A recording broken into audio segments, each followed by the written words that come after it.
Okay, so you can see the screen and Yes, sir. Start करते हैं। तो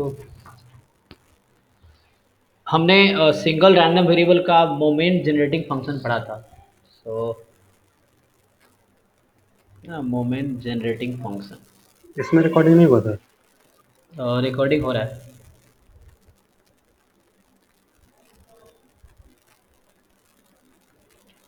actually इसमें डायरेक्ट रिकॉर्डिंग का ऑप्शन देता नहीं है शायद।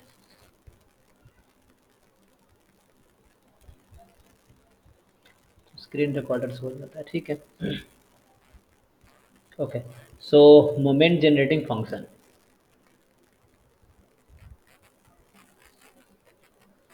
तो मान लो जैसे x था simple, if x is the random variable,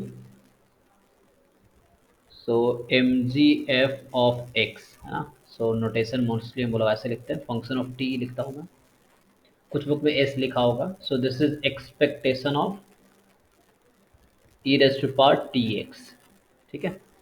जहाँ पर टी जो होगा वो will lie in the neighbourhood of zero, मतलब ऐसा mod T is less than H, H is some real number.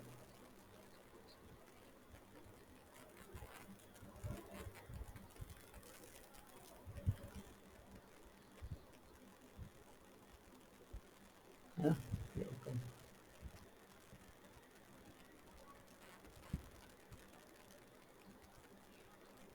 सो अभी क्या करना है हमें, joint M G F find करना है, ठीक है।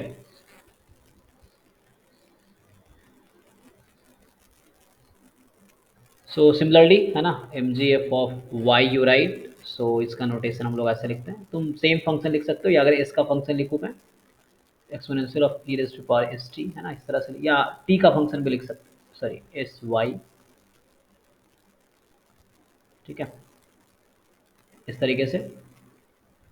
बाकी एक्सपेक्टेशन सबको पता है कैसे फाइंड करते हैं, है ना। अगर डिस्क्रीट है तो समेशन लगाएंगे, और कॉन्टीन्यूअस है तो इंटीग्रेट करेंगे, multiplying this quantity with their PDF और पीएमएफ। ओके, तो अब हमें बात करना है जॉइंट, ठीक है। सो ठीक है,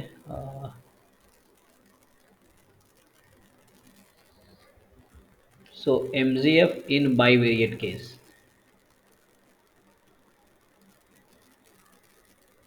ओके। सो एम जी एफ इन बाईवेरिएट केस क्या होगा।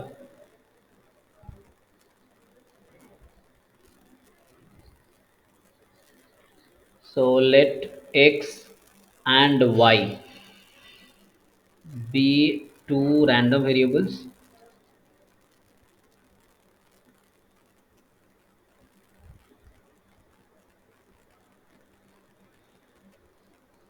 with joint PDF, ठीक है, मैं कॉन्टिन्यूस की बात कर रहा हूँ। सो या यू कैन राइट PMF है ना।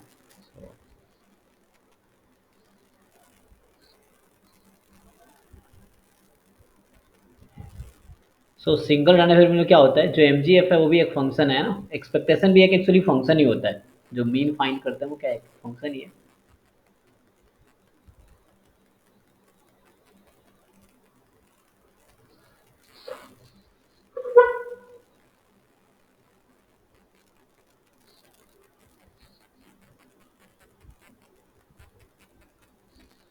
So you can write definition as real valued function,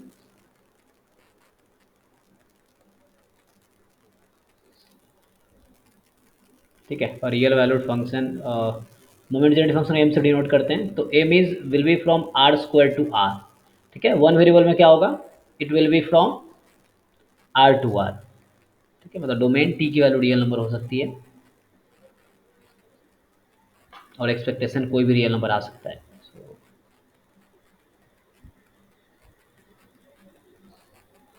so in this way है ना, you can define R square to R defined by,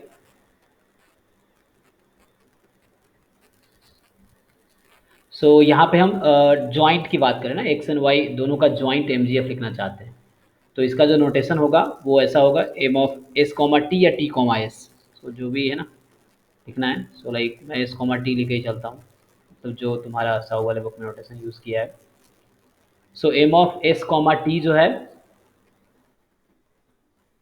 तरीके से, so this will be expectation of what, क्या लिखेंगे इसको, a e to raise the to power, power T S T नहीं, नहीं linear sir, combination of X and Y, S X plus T Y. है ना।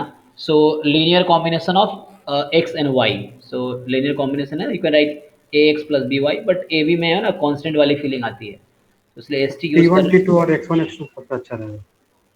वो भी चलेगा, जैसे इस बुक में यूज़ किया वो भी करता हूँ, बात वही है, you can write T one T two, है ना, एक्स वन एक्स टू, वो भी सही है, जैसे भी नोटेशन फॉलो करना है, तो हर बार चेंज करना पड़ेगा, तो इस बुक में इसको फॉलो किया तो मैं इसी को लेके चलता हूँ, तो कोई फर्क नहीं पड़ता है, you can define in this way of T one comma T two और random variable X one X two, तो ठीक है, तुम डिफाइन कर सकते हो T one X one plus T two X two, ये भी चलेगा, ठीक है, तो any way you can follow any one of the notation.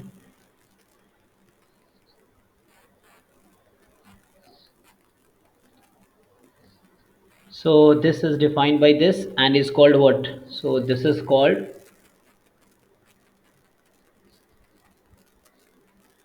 the joint MGF, moment generating function of x and y.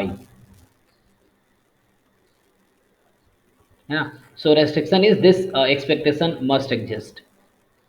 So provided you can write, provided, so this is the restrictions.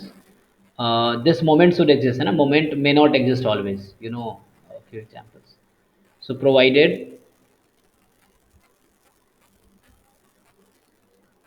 expectation, what we have taken in the definition of moment generating function, so expectation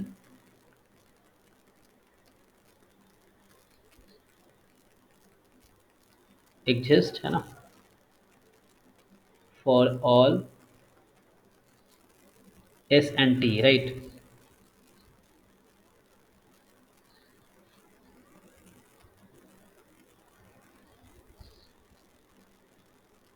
So we're gonna for all s in range, like,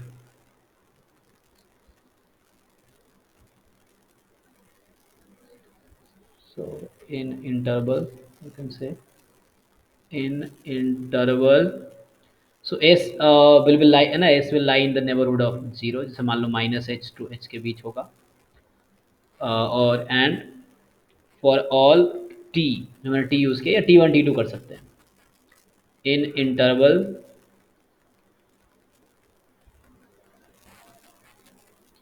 minus कुछ और number ले लो, है ना, ये हमने use कर लिया, so like T should be minus के टू के, इस तरह से इंटरवल में, मतलब नेबरहुड ऑफ जीरो होगा,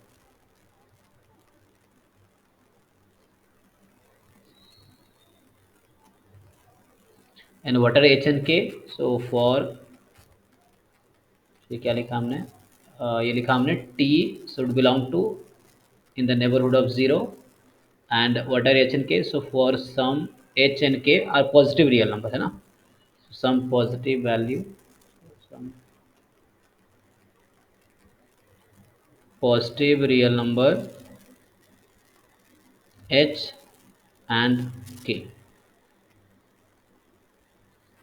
Okay, so the summary is mainly the point to be noted in this aim of s comma t is expectation of sx plus ty. Okay, this is joint moment generating function.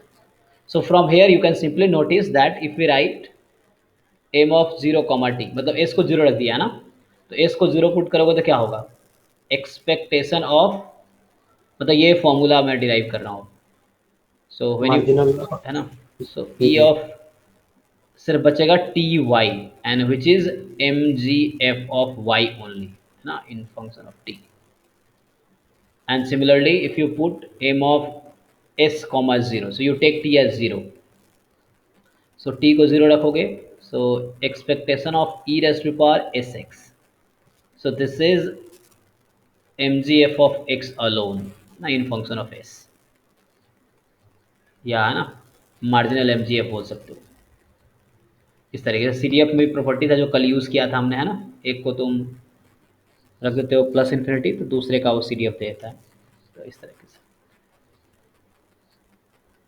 Okay, तुम लोग को ये पहले से property पता था, जैसे single random variable है तो जैसे यही था, है ना, मोमेंट फंक्शन। तो जितनी बार डिफरेंशिएट करो, प्रॉपर्टी क्या था कि if you differentiate it n time, suppose, है ना, हमारा वेरिएबल यहाँ मैंने t कंसिडर किया है, तो you differentiate it t time,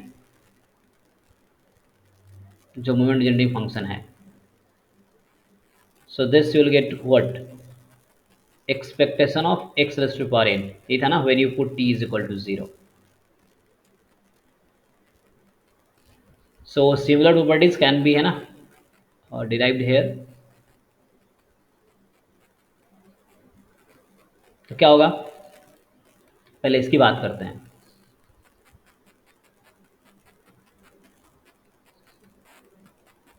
तो अगर तुम सिर्फ s के रेस्पेक्ट में डिफरेंशिएट करोगे और st दोनों को 0 कर दो, like what I am saying, if you differentiate partially, क्योंकि जो m है वो उसमें दो वेरिएबल है, मतलब m इज़ अ फंक्शन, है ना, मतलब 2 वेरिएबल का फंक्शन है s और t का। तो अगर तुम सिर्फ s के रेस्पेक्ट में डिफरेंशिएट करोगे इसको, and you put both s and t 0, ठीक है, और यू से इट एट पॉइंट 0 0, ठीक है, मतलब एस टी की वैल्यू हमने 0 0 कंसिडर किया है। सो एट 0 0 वी आर टॉकिंग। सो क्या आंसर आएगा हमारा।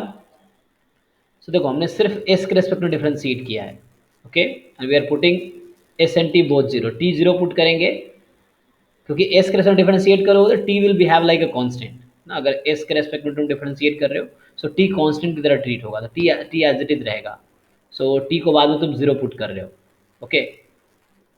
Actually indirectly what you are getting, expectation of what, S के रेस्पेक्ट में डिफरेंशिएट कर रहे हैं। एस हमने फर्स्ट वेरिएबल लिया है, ठीक है, फर्स्ट मतलब एक्स के लिए, एक्स के साथ एस को लिया है और वाई के साथ टी को लिया है। तो हमारा आंसर क्या आएगा, e X only, you will get e X only, ठीक है। इफ यू डिफरेंशिएट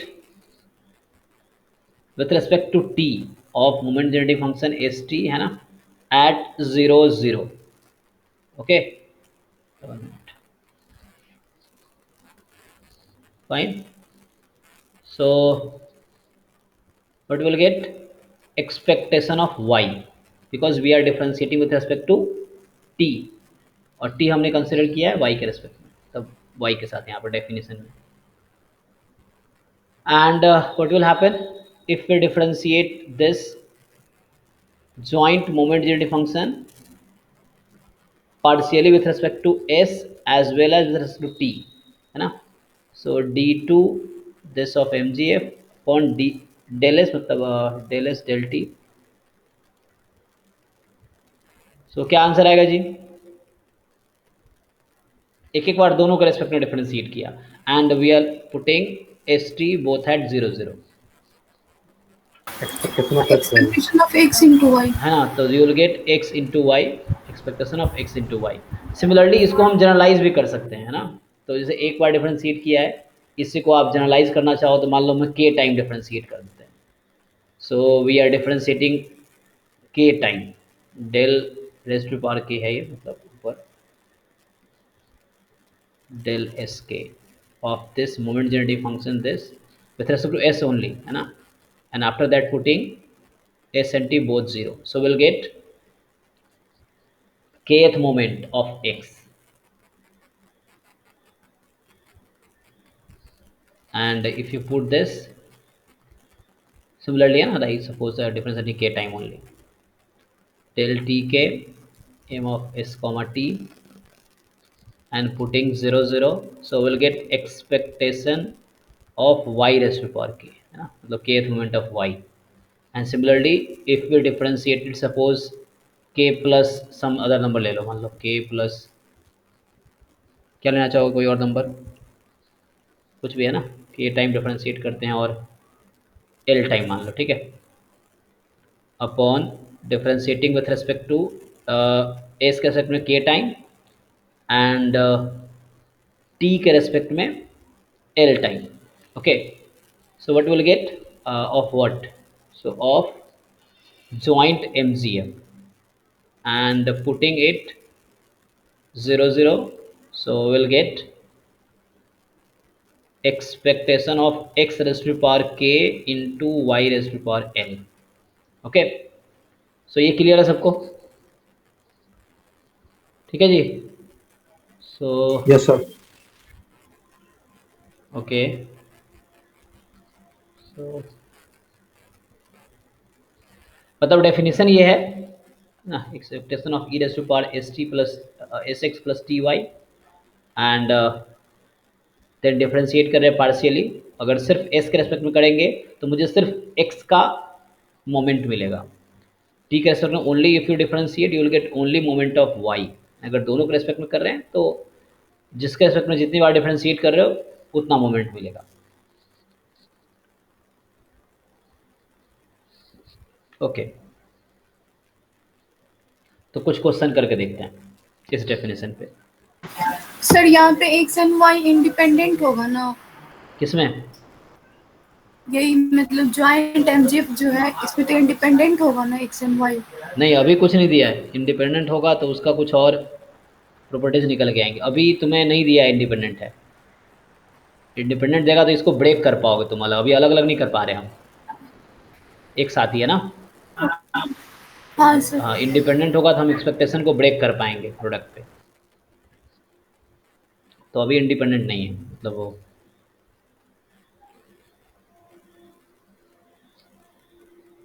अभी आगे हम प्रॉपर्टी लिखेंगे कि अगर इंडिपेंडेंट है then you can break it. Like जैसे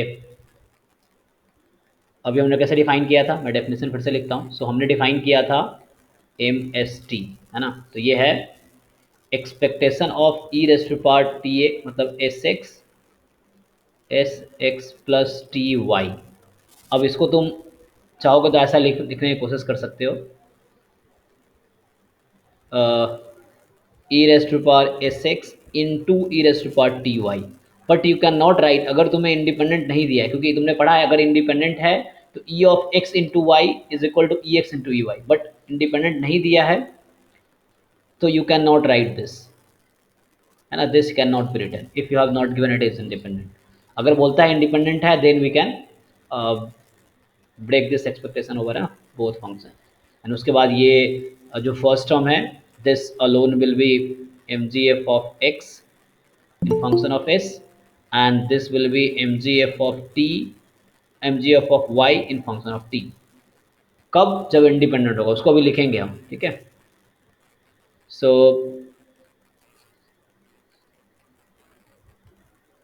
तो ये ऐसा कब लिख पाएंगे? जब इंडिपेंडेंट होगा। So like if x and y are independent, then you can write this m of s comma t, है ना, which is e raised to power sorry expectation of e raised to power sx plus ty, and you can break this and then you will get m of st, है ना। तो ये X y दोनों का है as this. और थोड़ा सा और शॉर्ट में लिखेंगे तो M X Y S T, है ना, M x of S into M Y of T. So this you can write when it is independent, ठीक है।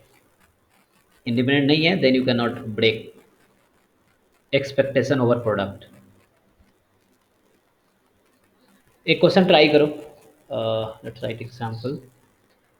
So you have given joint PDF as e raised to power minus y 0 if 0 is less than x is less than y is less than infinity, and this otherwise.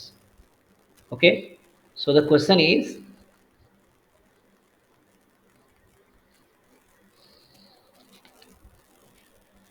so find करो इसका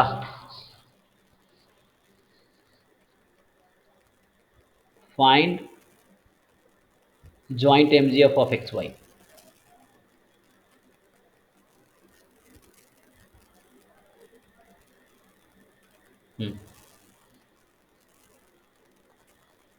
try करो, बताओ क्या आएगा। S comma T या T1 T2, तुम्हें जो भी कंफर्टेबल लगता है उस नोटेशन में करो।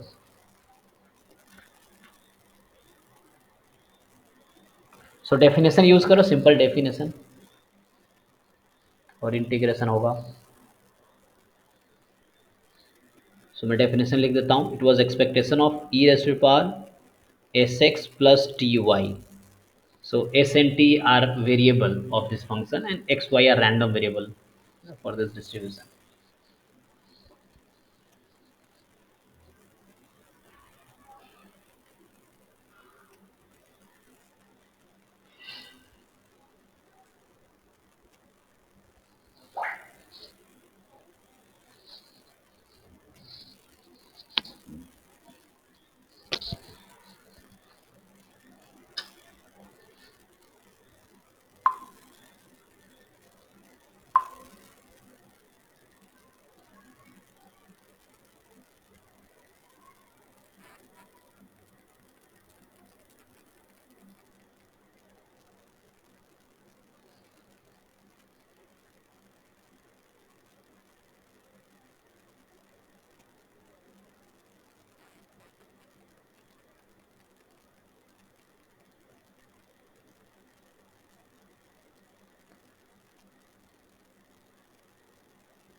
वन माइनस T2 ब्रैकेट में 1 - T1 - T2।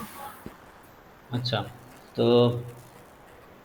1 माइनस, सिर्फ 1/1 अच्छा, T1 1 - T1 -T2 हम्म, ब्रैकेट में 1 - T2।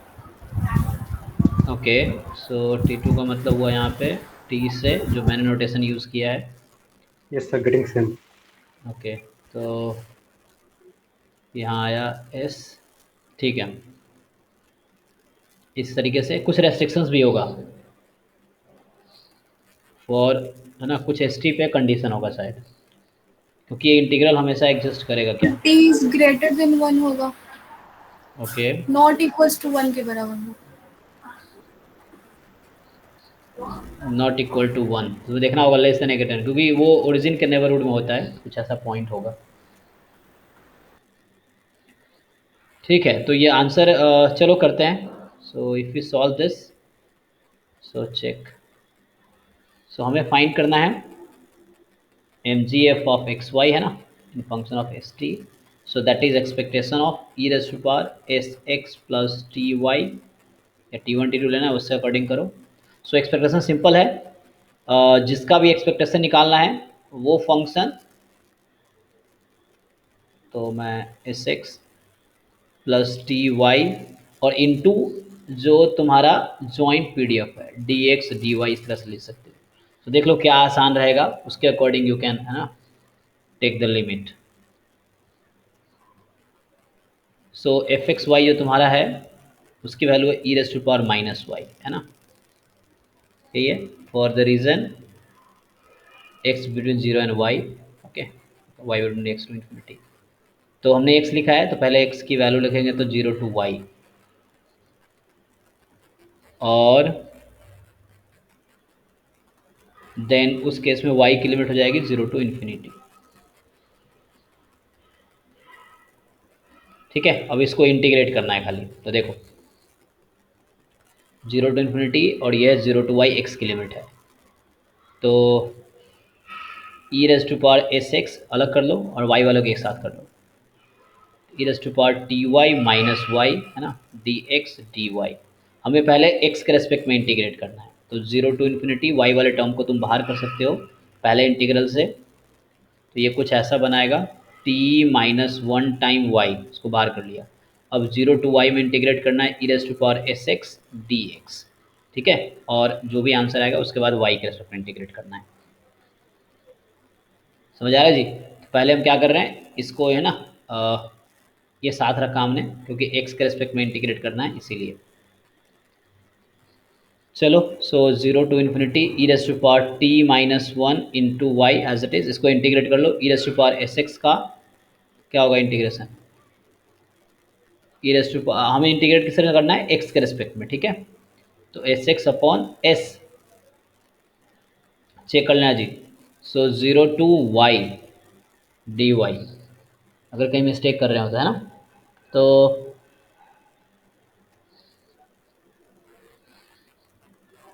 Zero to infinity E raise to power T minus one into Y पहले से है, इसको लिमिट पुट करो तो e raise to power S Y minus one हो जाएगा अपॉन एस, ऐसा कुछ है डी वाई। अब इसको इंटीग्रेट करना होगा तो one upon S you can take outside, zero to infinity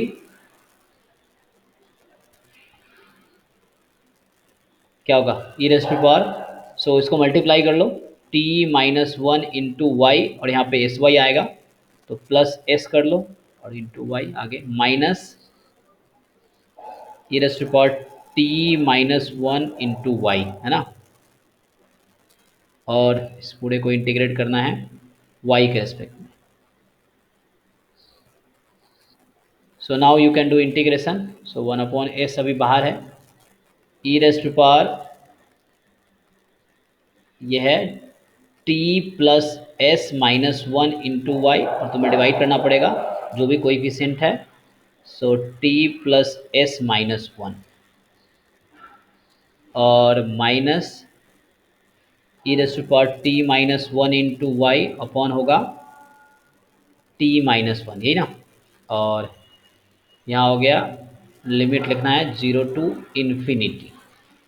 अब देखो यहाँ रेस्ट्रिक्शन आता है क्योंकि तुम्हें पता है ई की पावर इन्फिनिटी इन्फिनिटी हो जाएगी और ई की पावर माइनस इन्फिनिटी है तो वो जीरो होगी। सो ये तुम्हें ध्यान रखना है कि अब ये क्वांटिटी देखो जैसे ये है, हमें y को इन्फिनिटी रखना है तो इसको नेगेटिव ही होना पड़ेगा, अगर ये पॉजिटिव हुआ ये क्वांटिटी सो ये इन्फिनिटी हो जाएगी। तो लिमिट कब एग्जिस्ट करेगी, मतलब इंटीग्रल कब एग्जिस्ट करेगी, जब इस क्वांटिटी को नेगेटिव होना पड़ेगा, रेस्ट्रिक्शन यहाँ से आएगा। तो एक रेस्ट्रिक्शन होगा कि t plus S minus one must be less than zero, और दूसरा यहाँ रेस्ट्रिक्शन आएगा t minus one must be less than zero, क्योंकि अगर ये नेगेटिव नहीं हुआ t माइनस वन तो फिर वो लिमिट इन्फिनिटी हो जाएगी, तो इन्फिनिटी में आंसर आ जाएगा, है ना। सो ये रेस्ट्रिक्शन है ना, वाई बिकॉज ऑफ दिस बोला ना, ई की पावर इन्फिनिटी इन्फिनिटी अप्रोच करता है, मतलब you can write not equality है ना, this approaches to infinity, E raise to power minus infinity approaches to zero, okay. तो इसीलिए अब यहाँ पुट कर दो limit, so one upon S जब पुट करोगे तो ये जीरो जीरो हो जाएगा first term, zero minus zero minus, अब जीरो पुट करो तो one upon T plus S minus one minus one upon T minus one, है ना, for this restriction. So finally you have this one upon T minus one minus one upon T plus S minus one, है ना, for this condition is t plus S should be less than one, t should be less than one. So what you will get, t plus S minus one minus T plus one upon T minus one into T plus S minus one, T cancel plus one cancel और S बचेगा ऊपर, एक बार S है so that will be cancel, so one upon T minus one and T plus S minus one, where this t plus s should be less than 1 and t should be less than 1, ठीक है। So this is the answer, I think this way you can find। So अभी definition based था, directly you have to apply the definition and then you have to integrate it.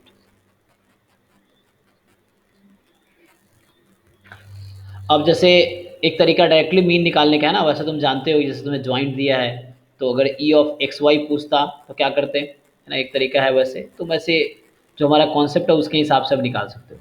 जैसे मान लो ई of X Y है, तो एक तरीका था कि तुम वो इंटीग्रेट करके, है ना, एक्स वाई टाइम जो भी पीडीएफ था डी एक्स डी वाई करके निकाल पाओगे। एक अब तरीका क्या है कि तुम चाहो तो इसको भी यूज़ कर सकते हो, है ना। So other way you can do what, if you need E of X Y, so you can differentiate moment generating function and then put s and t at 0। सो इस तरह से यहाँ भी तुम कर सकते हो। ऐसे आंसर इस फॉर्म में भी रख सकते थे, जैसे भी ठीक लगे। ओके, सो ये फाइंड किया जा सकता है। बाकी अगर ई एक्स निकालना है तो अगर तुमने फाइंड किया है जैसे, तो वैसे ही है डेफिनेशन के according. You can differentiate with through S and then you put 0 0 ना, so you will get the answer. Similarly you can find E Y, ना, जो भी पूछा है उसके अकॉर्डिंग। सो डिफ्रेंशिएट करके, एक तो सीधा सीधा डायरेक्ट डेफिनेशन है एक्सपेक्टेशन का, so you can use this definition, otherwise you can use that ना M G F also. Okay, तो ये सबको समझ आया वो कैसे फाइंड किया मैंने, और सबने कर भी लिया होंगे तुम लोगों ने पहले। नेक्स्ट एग्जाम्पल है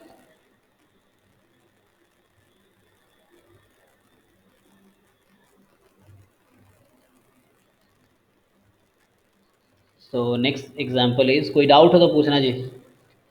so if the joint M G F of a random, sir अगर प्रोडक्ट ऑफ एमजी पूछेगा तो प्रोडक्ट ऑफ एम जी मतलब एफ, एक्स वाई का एमजी, अच्छा जैसे कि X, Z equals to X Y है, तो उसका अगर जेड एमजी ऑफ जेड अगर निकालना हो तो निकाल सकते हैं। तो जेड का डेफिनेशन लिख लो, फिर जेड का तुम्हें डिस्ट्रीब्यूशन ढूंढना पड़ेगा, या फिर जेड का डिस्ट्रीब्यूशन निकाल एक्स के एंड तब वाई एमजेड कोई भी डिस्ट्रीब्यूशन ले लेंगे, उनको निकालना है प्रोडक्ट ऑफ एक्स वाई का एमजीएफ। हाँ, तो पहले उसका तुम अगर डिस्ट्रीब्यूशन निकाल लो तो एक तो आसान तरीका हो जाएगा, तो जैसे तुम फाइंड करते हो, है ना, जेड का वैसे ही निकल जाएगा, बट इसके लिए तुम जेड का एक तो डिस्ट्रीब्यूशन निकालना पड़ेगा। और तरीका क्या हो सकता है बिना डिस्ट्रीब्यूशन निकाले, so if you write it E raise to power T X Y, यही ना, यस सर। और टी एक्स वाई है,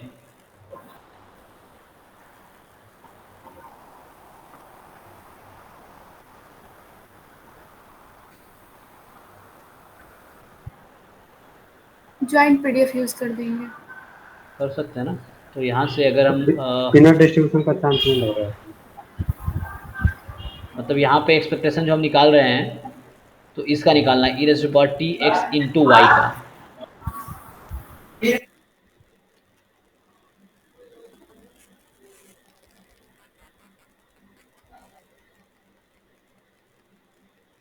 क्या ऐसा यूज़ नहीं कर सकते हम, E raise to power T X Y F X Y, तो उसके लिए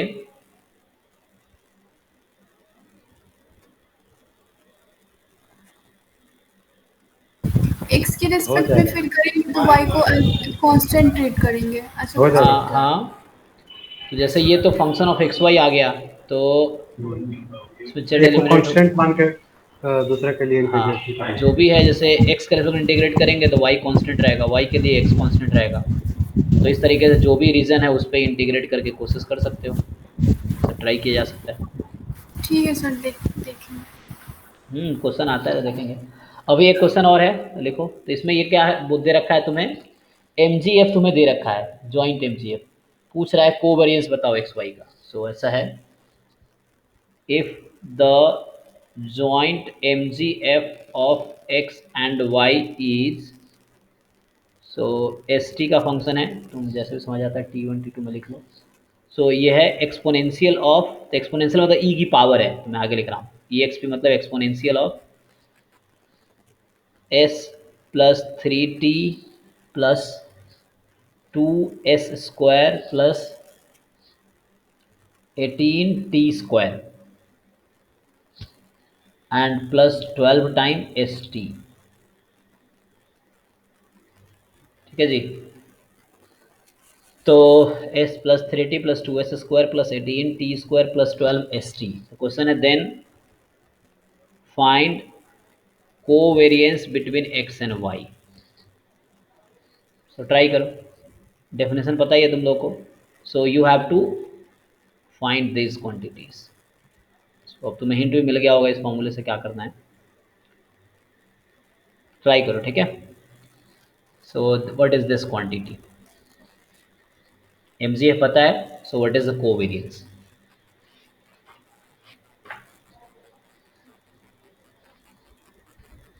जस्ट डिफरेंशिएशन है, ठीक है। डिफरेंशिएशन करो पार्शियली एंड देन पुट 0 0।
12।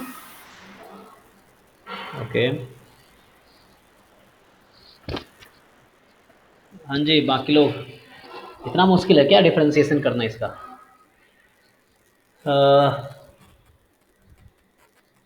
ठीक है, 12 चेक करते हैं। तो क्या करते हैं, एम फंक्शन को डिफरेंशिएट करते हैं एस के रेस्पेक्ट में पहले। तो ई की पावर कुछ भी हो पहले तो वही रहेगा, तो एक्सपोनेंशियल ऑफ पूरा सब कुछ आएगा इनटू, है ना।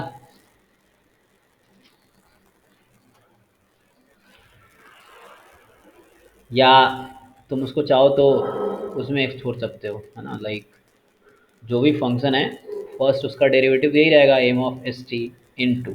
अब इसका डिफरेंशिएट करेंगे ना, एक्सपोनेंशियल का डेरिवेटिव सेम रहता है। और तुम्हें ये भी पता है कि जैसे हमने तब देखा था सिंगल रैंडम वेरिएबल में दिस इज वन, सिमिलरली यहाँ भी क्या होगा, एस टी दोनों को जीरो पुट कर दो क्या वैल्यू आएगी, वन आएगी, है ना, क्योंकि टी और एस दोनों जीरो हो गया, तो ई की पावर जीरो है ना, वन, और expectation of one is one, so like this also holds। तो ये रिमार्क है।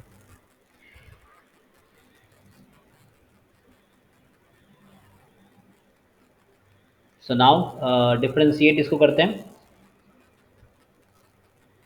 तो ये एम एस टी ऐसे ही रहेगा। अब जो ब्रैकेट में क्वांटिटी है उसको डिफरेंशिएट करो एस के रेस्पेक्ट में, तो क्या होगा, one plus six S, sorry six S नहीं फोर एस, है ना, टू एस स्क्वायर है, फोर एस प्लस 12t, हो गया जी।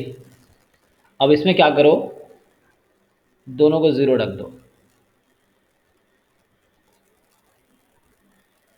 तो ज़ीरो पुट कर दोगे तो क्या हो जाएगा, एम ज़ीरो यहाँ पुट करोगे तो वन हो गया, और यहाँ ज़ीरो पुट करोगे तो क्या वन आएगा, तो you are getting one I think, है ना। एस टी दोनों जहाँ जीरो पुट कर दो तो ये एम, यस सर। तो इससे क्या मिल गया मुझे, ई एक्स मिल गया, कि ई एक्स तो वन आ गया। ओके, अब आते हैं डिफरेंशिएट करते हैं टी के रेस्पेक्ट में, तो you differentiate M with respect to T. So exponential function का डेरिवेटिव सेम रहता है ना, तो पहले तो वह सेम ही रहेगा।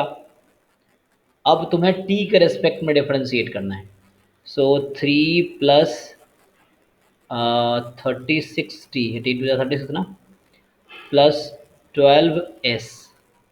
अब फिर से इसमें भी क्या करो, ज़ीरो ज़ीरो रख दो, एस ज़ीरो टी ज़ीरो, तो एम ज़ीरो ज़ीरो वन, यहाँ थ्री प्लस ज़ीरो थ्री आया। वो वैल्यू 9 आ रहा है सर, हाँ, वो वैल्यू 9 आ रहा है। ओके, देखते हैं। तो ई वाई थ्री आ गया, ई एक्स वन आया, ई वाई थ्री आया। अब क्या करना होगा, अब एक बार और डिफरेंशिएट करना है, मतलब हमें ई एक्स वाई भी तो चाहिए, तो ई एक्स वाई के लिए अब किसी भी एक से स्टार्ट करो, लाइक तुम इसका डेरिवेटिव एक बार और टी के रेस्पेक्ट कर लो, या इसको, क्योंकि सेम का रहता है ना। तुमने ये पढ़ा होगा टू वेरिएबल में, मुझे ये बताओ कि जैसे ये वैल्यू क्या सेम बात है, मतलब एम को मैं डिफरेंशिएट करूँ पहले एस के, मतलब टी के रेस्पेक्ट में फिर एस के रेस्पेक्ट में, या पहले एस बाद में टी, क्या दोनों हमेशा सेम आएगा, या कब ये दोनों इक्वल होंगे? Are you getting my point? पहले टी के रेस्पेक्ट डिफरेंशिएट किया फिर एस के रेस्पेक्ट में, यहाँ पहले एस में फिर टी में, क्या दोनों हमेशा सेम रहेगा yes sir. Always? Yes sir. नहीं। सो आंसर होगा नो, बिकॉज ये हमेशा कंटिन्यू नहीं होगा, ये तभी ऐसा होगा when M is continuous. So this holds when your function M is continuous function with respect to, है ना, एट पॉइंट एस टी, जो भी है अपने डोमेन में कॉन्टिन्यूअस होगा। अगर कॉन्टिन्यूअस नहीं है तो आंसर अलग अलग आएगा। ये तुमने टू वेरिएबल के फंक्शन पढ़े होंगे, लाइक मैं इस तरह की बात कर रहा हूँ। तुमने, सर तो फिर कैसे डिसाइड करेंगे कि किसके रिस्पेक्ट में पहले करना है? वो तुमसे पूछेगा, ऐसे मोस्टली केस में क्या होता है वो कॉन्टिन्यूअस फंक्शन ही देता है तुम्हें, मतलब जो भी तुम्हारे पास क्वेश्चन होते हैं, जैसे एफ एक्स वाई और एफ वाई एक्स, क्या लिख रहा हूँ मैं, F X Y and F Y X जो होता है, मतलब ये एक्स वाई मतलब डिफरेंट पार्शियल डिफरेंस पहले वाई के रेस्पेक्ट में फिर एक्स के रेस्पेक्ट में, या एक्स पहले वाई के, तो मतलब ऑर्डर चेंज है दोनों में। तो ये दोनों इक्वल कब होता है, if capital F X Y जो भी फंक्शन है दिस इज कॉन्टिन्यूअस। तभी होगा, otherwise they may give you different answer, है ना। इफ इट इज नॉट मान लीजिए सर कॉन्टिन्यूस। आपका डिस्क्रीट का केस हो तब क्या हो? किसका केस? डिस्क्रीट का केस हो नहीं नहीं, तो और हमें उसमें कोई हमारे दिक्कत नहीं, यहाँ तो कंटिन्यूस ही आएगा तुम्हारा एमजीएफ। मैं इन जनरल बात कर रहा था, ये तो एमजीएफ कंटिन्यूस होगा ओके तुम्हारा। सर। लेकिन ये कैलकुलस में जब टू वेरिएबल कैलकुलस तुम पढ़ते हो, तो ये मैं कैलकुलस की बात कर रहा हूँ, यहाँ प्रोबेबिलिटी की बात नहीं। इन जनरल कैलकुलस में कोई भी फंक्शन है तुम्हारा टू रैंडम वेरिएबल का, तो कोई ज़रूरी नहीं है कि पार्शियल डेरिवेटिव दोनों हमेशा इक्वल रहेगा। उसको हमेशा इक्वल होगा जब वो कॉन्टिन्यूस फंक्शन है। मतलब यहाँ तो एमसीएफ कॉन्टिन्यूस होता है, तो उसमें तुम्हें ज़्यादा टेंशन नहीं लेना है। सर डिस्क्रीट के केस में तो हमेशा जीरो होगा ना, क्या? मतलब डिफरेंशिएशन। नहीं नहीं, एमजीएफ तो वैसे ही फंक्शन ऑफ टी और एस का आएगा, तुम डिस्क्रीट का भी वो निकालोगे। सर ऐसे सिंपली बोल रहा है कि अगर डिस्क्रीट के केस कुछ रहेगा तो उसमें तो जीरो होगा ना डिफरेंशिएशन। मतलब अगर कांस्टेंट है तो जीरो होगा, हाँ। लेकिन डिस्क्रीट है तो कोई कांस्टेंट ही होगा, कोई भी पॉलिनोमियल या कोई भी एक्सपोनेंशियल टर्म तो होगा नहीं। मैं डिस्क्रीट डिस्ट्रीब्यूशन का कर रहा हूँ, अगर डिस्क्रीट जॉइंट डिस्ट्रीब्यूशन हो अरे तब भाई, क्या तो हो? तुम एमजीएफ कैसे निकालोगे? तुमने अभी कॉन्टिन्यूस का एमजीएफ फाइंड किया है, यहाँ देखो एमजीएफ कैसे फाइंड किया तुमने, इंटीग्रेट करके। और अगर यही यस सर। डिस्क्रीट में दिया होता तो क्या करते तुम? समेशन। समेशन लगाते, तो वो भी कोई ना कोई फंक्शन ही आता है एस और टी का, तो वो तो कोई फिर नंबर नहीं आएगा, वो भी टी और एस का फंक्शन ही आएगा। तो आगे का प्रोसेस सेम रहेगा, ये फॉर्मूला तब भी वैलिड है, मतलब ये वाला फॉर्मूला तब भी वैलिड है, डिस्क्रीट हो या कॉन्टिन्यूस हो, क्योंकि डिस्क्रीट डिस्ट्रीब्यूशन है ना। लेकिन एमजीएफ तो हमेशा एस और टी का फंक्शन आएगा। एमजीएफ जो होगा, जैसे एक एग्जांपल करके देखते हैं।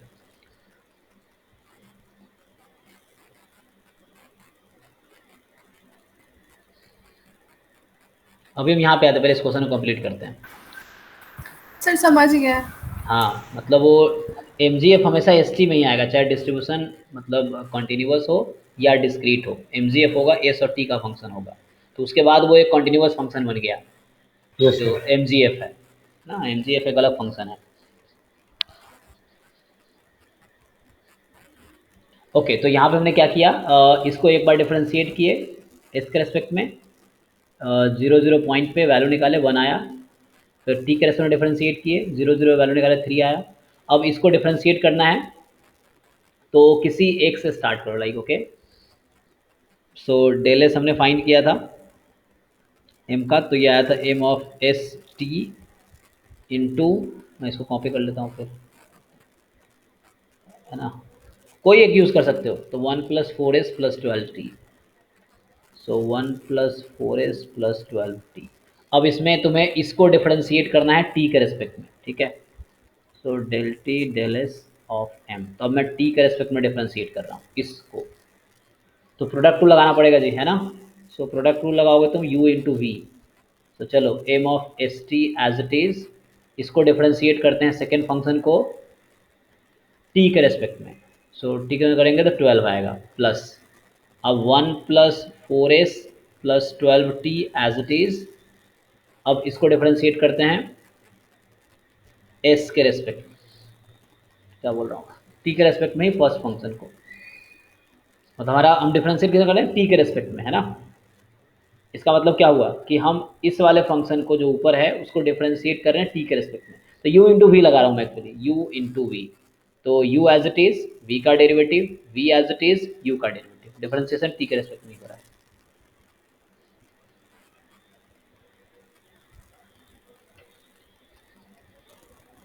ओके, अब क्या करते हैं, 13 माइनस 10 आ रहा है ओके मिस्टेक। देखते हैं। तो इसमें जीरो जीरो पुट करो अब। So when you put zero zero, so अभी मैं अगले टर्म में रखता हूँ, है ना। So you have to put it zero zero. So क्या होगा, यहाँ से एम जीरो जीरो तुम्हारा वन है, इंटू ट्वेल्व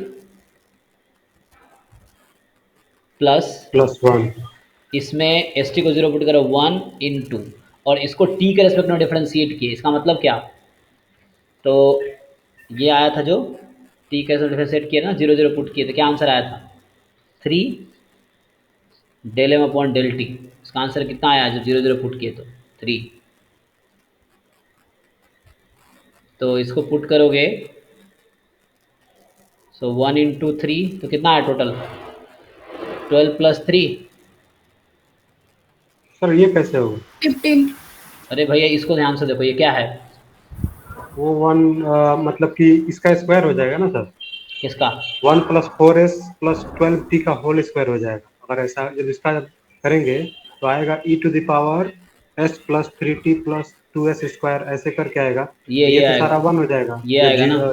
हाँ अरे ये आएगा ना भाई। हाँ, जब इतना है 3, तो हाँ। यहाँ टी है। हाँ 3 × 1 हो जाएगा। है ना, तो यही आंसर ये आएगा, 3 आएगा at the end. Yes sir, yes sir. तो उसी को यूज़ कर लिया मैंने। तो ये पुट करोगे तो वो प्रोडक्ट इंटू एम आ जाएगा, तो वही बात है, यस सर। 1 × 3 हो जाएगा।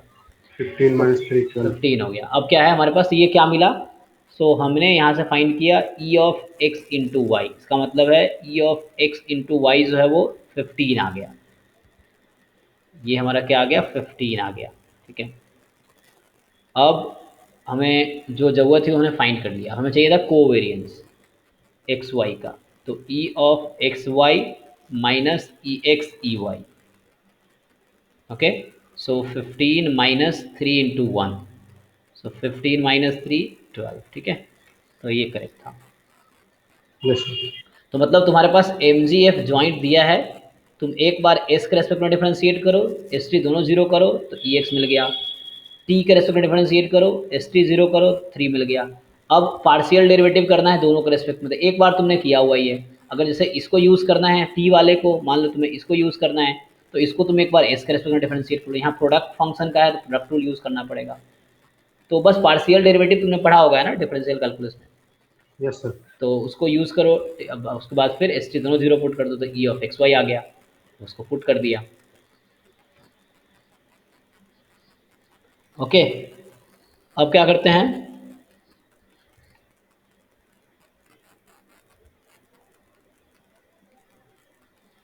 चलो एक क्वेश्चन लिखो, जैसे मान लो ऐसा है,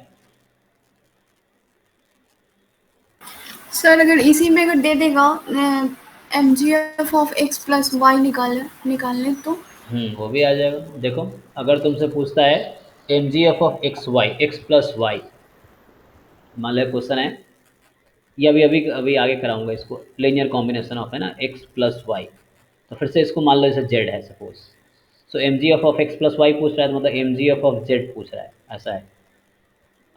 तो x+y एक नया रहना, ये तो डिस्ट्रीब्यूशन निकाल लो, या फिर उसका इसमें तो mgf। सर मार्जिनल का मल्टीप्लिकेशन हो जाएगा तो हो जाएगा।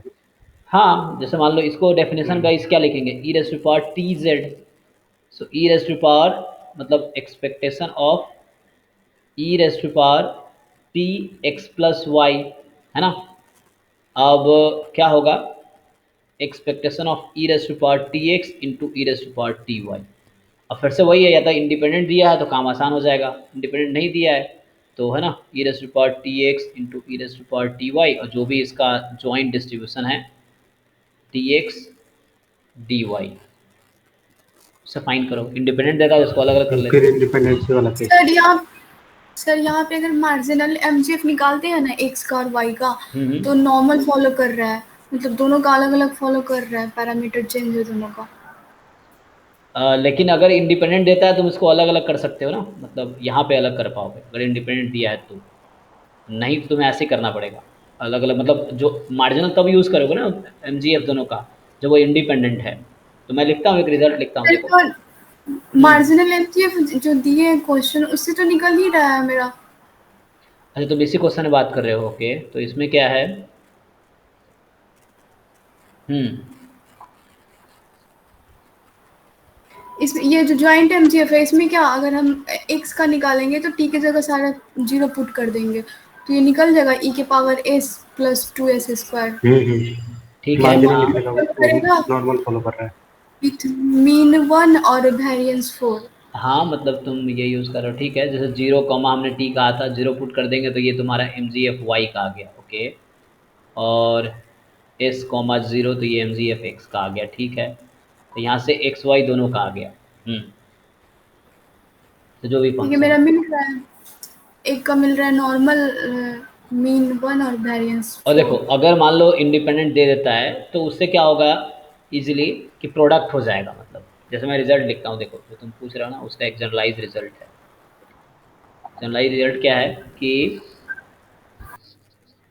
मान लो थ्योरम है, तो अभी हम लोग सिर्फ क्वेश्चन कर रहे थे कि हमने क्या किया है, जॉइंट एमजीएफ का डेफिनेशन लिखे हैं, उसके बाद हमने जॉइंट एमजीएफ से कैसे मीन फाइंड करते हैं वो क्वेश्चन देखा है ना, कैसे कोवेरियंस निकाल सकते हैं। अभी रिजल्ट क्या है कि मान लो ऐसा है, if X and Y are independent random variable. Sir ये तो लग रहा है कि ये बाइवेरिएट नॉर्मल डिस्ट्रीब्यूशन था। तो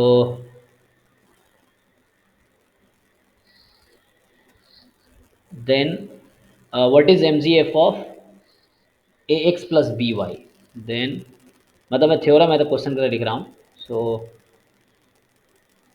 M G F of A x plus B Y, linear combination of X and Y, ठीक है। ए भी कॉन्स्टेंट है यहाँ पे, या इसको जेड बोल सकते हो, इज व्हाट, तो कैसे फाइंड करेंगे। तो जैसे मैंने अभी बताया, अच्छा इंडिपेंडेंट दे दिया है, थोड़ा काम इजी है। क्या होगा, तो मैं रिजल्ट लिखता हूँ बाद में, पहले इसको कोशिश करते हैं फाइंड करने की। तो हमें किसका एम पूछा है, ए एक्स प्लस बी वाई का।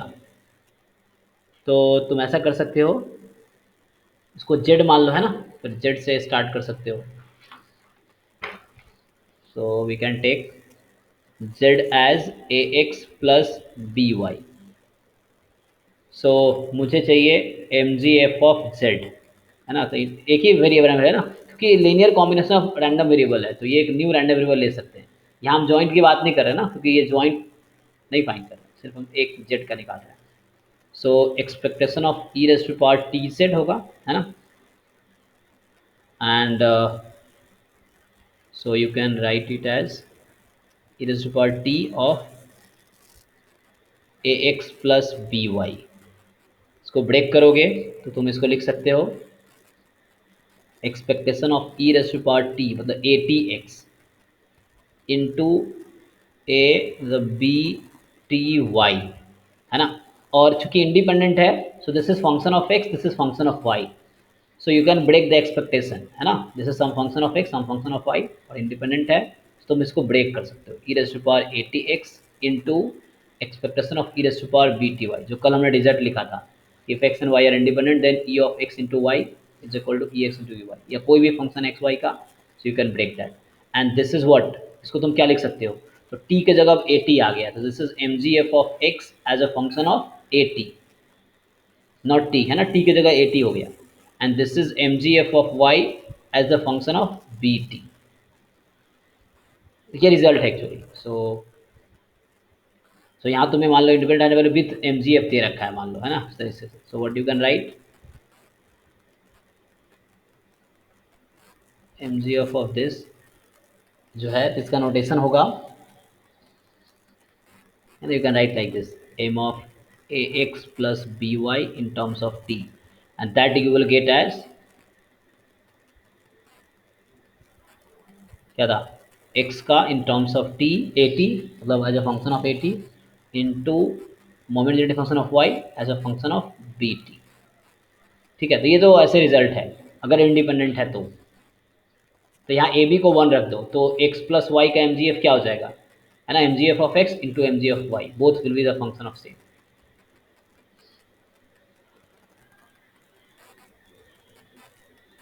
और इससे क्या है कि तुम लीनियर कॉम्बिनेशन का डिस्ट्रीब्यूशन भी अब निकाल पाओगे, अगर इंडिपेंडेंट दिया है, आईआईडी का केस होता है तो उस तरीके से। सो एक्चुअली बहुत यूजफुल थ्योरम है, इससे हम इजीली डिस्ट्रीब्यूशन देख पाएंगे ए एक्स प्लस बी का, मतलब ए एक्स प्लस बी वाई का। जैसे मान लो एक्स वाई नॉर्मल है ना, और दोनों अगर इंडिपेंडेंट है तो उस केस में तुम सिंपली प्रोडक्ट हो जाएगा एम जी एफ का। इस रिजल्ट में किसी को प्रॉब्लम है, मैंने प्रूफ भी किया है। सो देख लो, एक्स वाई कोई भी दो इंडिपेंडेंट रैंडम वेरिएबल है, और हमें A x plus B Y का एम जी एफ लिखना था in terms of M G F of X and Y. This is result, M G F of A x plus B Y is equal to M G F of X, है ना, as a function of at into mgf of y as a function of bt.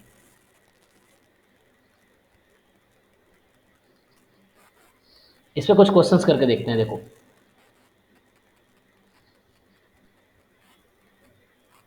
So the question है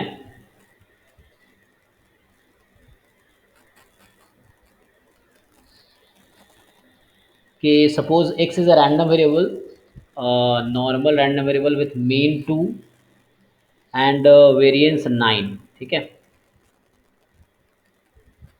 and y is a normal random variable with mean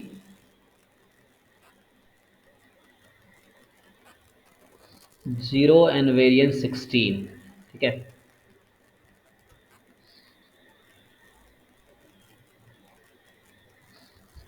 and मान लो if x and y are independent, so identically distributed तो नहीं है क्योंकि distribution दोनों का normal है, लेकिन मीन वेरिएंस अलग अलग है। So if x and y are independent, so then what is distribution of, so what is distribution of या पीडीएफ ऑफ, है ना, x प्लस वाई, या बोल दे x माइनस वाई, क्या होगा। सो एक तो तरीका तुम्हारे पास डायरेक्ट भी है कि तुम्हें रिजल्ट पहले से पता होगा कि किसी linear combination of two normal random variable is also normal random variable, है ना, या इससे हम प्रूव कर सकते हैं इन जनरल भी। सर ये वाला तो हो जाता है सर, वो जो पहला जो क्वेश्चन करवा है ना उसमें मतलब इंडिपेंडेंट होगा कि नहीं। इंडिपेंडेंट होगा कि नहीं मतलब उसमें दिया, अच्छा इंडिपेंडेंट तुम पूछ रहे हो है कि नहीं, ओके। तो देखो जैसे क्या है तुमने, मेरा कोई वहाँ पे कोवेरिएंस कुछ आया है समथिंग, दैट मींस की कोरिलेशन भी कुछ होगा, तो ऐसे तो मतलब कि देखा जाए तो इंडिपेंडेंट नहीं है नहीं है, इंडिपेंडेंट। जैसे ये बाइवेरिएट नॉर्मल है सर, अब वो बाइवेरिएट नॉर्मल का कंडीशन है। इंडिपेंडेंट नहीं होता है। हाँ, इंडिपेंडेंट नहीं होता है। और ये मतलब कंडीशन होता है कि अगर हम एक्स और वाई इंडिपेंडेंट मानते हैं तब जाके वो मतलब वो मार्जिन वो दोनों मतलब नॉर्मल फॉलो करेगा अच्छा देखो यहाँ इंडिपेंडेंट। पे तुम s को 0 पुट करो, क्या आंसर मिलेगा, s को 0 रखो, सो exponential of e raise to power क्या होगा, एक्स, नॉर्मल होगा ये भी। है ना। नॉर्मल होगा 3t प्लस 36। 18t square. ठीक है, थ्री ये सिक्स इस तरह से आया, और यहाँ पुट करोगे सो this you will gate exponential of, and यहाँ पे क्या s करो t को 0 पुट कर दो, है ना, s s plus plus 2s square. 2s square. Question ये है क्या इन दोनों का प्रोडक्ट इसके इक्वल आएगा, नहीं आएगा क्योंकि कोवेरिएंस टर्म है ना वो सर वहाँ तो इसीलिए इंडिपेंडेंट एस। नहीं है, मतलब ऐसे डायरेक्टली भी हाँ। चेक कर सकते हो। हम्म। सो सिंस mx तो ऑफ t 12 st है इंटू, ना सर, वो उसी के हाँ, चलते हैं। सो ये my of t into mx of s, ये तुम पहले इसको लिख लो, this is different from mst, and that's why x and y are not independent. तो सर इसमें अब x प्लस वाई का mgf क्या होगा, इंडिपेंडेंट नहीं है तो। ओके तो उसका कैसे निकालोगे अब, डायरेक्टली, वही इंटीग्रेशन यूज करके, डबल इंटीग्रेशन। हाँ तो उसके लिए तुम्हें पीडीएफ पता होना चाहिए ना, डबल इंटीग्रेशन यूज़ करोगे तो you should know the PDF. तो तुम्हें उसके लिए इससे इसमें एक्स प्लस वाई का निकाल सकते हैं या नहीं? कैसे निकाल पाएगा, देख, तुम डिस्ट्रीब्यूशन गेस नहीं कर निकाल पाओगे, सकते ना सर, डिस्ट्रीब्यूशन मेरे अगर हिसाब से तुम्हारे नहीं पास निकाल होगा, सकते क्योंकि जो हमको रैंडम वेरिएबल मिल रहा है वो पेयर में मिल रहा है, एक्स वाई ये रैंडम वेरिएबल है एक साथ, उसका पेयर वो उस ज्वाइंट का ही डायरेक्ट डिस्ट्रीब्यूशन हमको मिला है, मतलब कि वो बाइवेरिएट नॉर्मल। मतलब x प्लस वाई का तो हम निकालते जब एक्स वाई का अलग अलग मुझे दिया हुआ हो हाँ। डिस्ट्रीब्यूशन या MGF, yes then you sir, can ये फाइंड। पेयर में है, दोनों एक साथ आएगा तो वहाँ।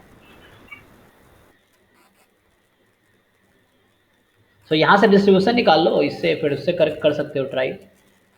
सो इंडिपेंडेंट तो है नहीं,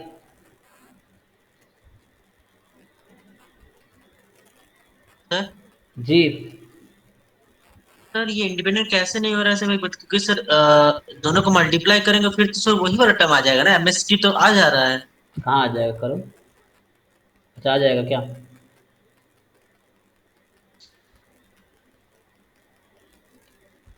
12 ST कहाँ से लाओगे?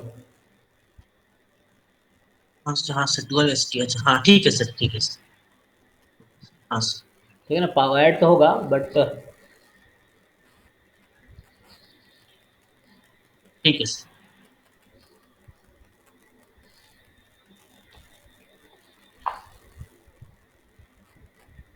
या ऐसे भी तुम्हारा देखो तुम्हारा कोवेरियंस कितना आया, 12 आया ना।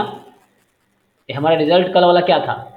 कल वाला रिजल्ट था कि अगर इंडिपेंडेंट है, देखो if X Y are independent then covariance क्या होगा? 0 होगा। इसी का एक वर्ड आता है, ये स्टेटमेंट है, इसको बोलते हैं इफ, है ना, इफ पी बोलते हैं, इफ पी देन क्यू। अगर मैथमेटिकल लॉजिक्स तुमने पढ़े होंगे तो थोड़ा बहुत याद होगा। देखो सो पी है पहला स्टेटमेंट और क्यू है दूसरा स्टेटमेंट। तो इसका एक कंट्रा पॉजिटिव स्टेटमेंट होता है, कंट्रा पॉजिटिव स्टेटमेंट एक वर्ड आता है। So this says if not Q then not P, if not Q then not P, और दोनों का मीनिंग सेम होता है। Meaning of this and meaning of this are same. तो अगर मैं इस स्टेटमेंट का कंट्रा पॉजिटिव लिखूं यहाँ पे तो क्या होगा? देखो यह पी, पहला स्टेटमेंट पी होता है, दूसरा क्यू होता है। If p then q is equivalent to if not Q then not p. तो देखो इफ नॉट पी मतलब अगर कोवेरियंस 0 नहीं है तो ये गारंटी करता है कि इंडिपेंडेंट नहीं होगा, x Y are not independent. तो यहाँ से भी तुम बोल सकते हो कि इंडिपेंडेंट नहीं है ना, क्योंकि कोवेरियंस नॉन जीरो है। अच्छा कोवेरियंस 0 है तो कोई गारंटी नहीं दे पाओगे, तुमने कल देखा था। इंडिपेंडेंट है तो कोवेरियंस 0 है, कोवेरियंस 0 है तो कुछ भी नहीं कह पाओगे। इंडिपेंडेंट हो भी सकता है, नहीं भी हो सकता, लेकिन हाँ अगर कोवेरियंस नॉन जीरो हो गया तो ये पक्का है कि इंडिपेंडेंट नहीं है, because of this कंट्रा positive statement, है ना, वो चीज़ है। सो इस स्टेटमेंट का जो कंट्रा पॉजिटिव है वो हमने यहाँ लिखा है। तो ये थोड़ा मैथमेटिकल लॉजिक्स है ना, स्टेटमेंट को तरीके को समझना। सो एक टॉपिक था मैथमेटिकल लॉजिक 11th क्लास के एनसीईआरटी सर में। एक्स्ट्रा एक्सप्लेन कीजिए, समझ में आया। हाँ मैंने कहा इफ पी देन क्यू, ये एक स्टेटमेंट है, तो इसका कंट्रा पॉजिटिव स्टेटमेंट होता है if not Q then not p. ठीक है, hmm. If p then q, तो इसका equivalent statement if not q, q बाद वाला है, तो if not Q then not P, और दोनों का मीनिंग सेम होता है। तो मैंने इसी स्टेटमेंट का कंट्रा पॉजिटिव लिखा, उसमें कह रहा है कि एक्स वाई इंडिपेंडेंट है देन कोवेरियंस 0 होगा। तो कोवेरियंस अगर 0 नहीं है तो इंडिपेंडेंट नहीं होगा, ये इसका कंट्रा पॉजिटिव स्टेटमेंट होगा। मतलब इंडिपेंडेंट होना सफिशियंट है कोवेरियंस 0 होने के लिए, या ऐसा बोलते हैं कोवेरियंस 0 होना नेसेसरी है इंडिपेंडेंट होने के लिए। तुमने अभी वर्ड सुने होंगे, नेसेसरी कंडीशन, सफिशियंट कंडीशन। तो इफ पी देन क्यू में क्या होता है, P is sufficient for Q and Q is necessary for P. तो क्यू नेसेसरी है पी के लिए, अगर कोवेरियंस 0 नहीं है तो इंडिपेंडेंट नहीं होगा, क्योंकि कोवेरियंस 0 होना नेसेसरी है इंडिपेंडेंट होने के लिए, बट सफिशियंट नहीं। ठीक है, ये थोड़े से ये लॉजिकल चीज़ें हो जाती हैं जो तुम समय के साथ सीखोगे या तुम्हें पता होगा। सर एक दिन इसमें सबका क्लास ले लो। हम्म, मतलब ये तुम धीरे धीरे पढ़ोगे, जैसे स्टेटमेंट होता है ना, तो ये थोड़ा सा स्टेटमेंट तुम्हें समझ के लिए वो थोड़ा होता है कि जरूरी है। ओके, तो इसका बताओ, इस क्वेश्चन का आंसर बताओ। तो डायरेक्ट उससे भी हो जाएगा, हाँ x plus y follows independent है, टू, 2 और 25, 5 और 25, 2 and 25 एंड दोनों तो वही होगा। तो एक तो तरीका है कि तुम ई निकाल लो एक्स प्लस वाई का, लेकिन तुम्हें इससे पहले पता होना चाहिए क्या नॉर्मल का लीनियर कॉम्बिनेशन हमेशा नॉर्मल होता है, तो ये कैसे प्रूव करोगे? तो एक रिजल्ट है, so how will you prove this. तो उसके लिए जरूरत पड़ेगा। ऐसे तुम बता सकते हो कि ठीक है, मतलब अगर तुम्हें पहले से रिजल्ट पता है ना, तो you can find the mean that okay 2 + 0, तो 2 आ गया। Variance of x plus y, so variance x प्लस वेरिएंस y, और कोवेरिएंस 0 है क्योंकि इंडिपेंडेंट है, तो ये 25 हो गया। तो उस केस में तुम्हारा x प्लस वाई जो आ गया वो नॉर्मल है 2, 25। यही ना। और x Yes, sir. Minus y क्या होगा, मीन निकालोगे 2 माइनस 0, तो इसका भी मीन 2 ही रहेगा।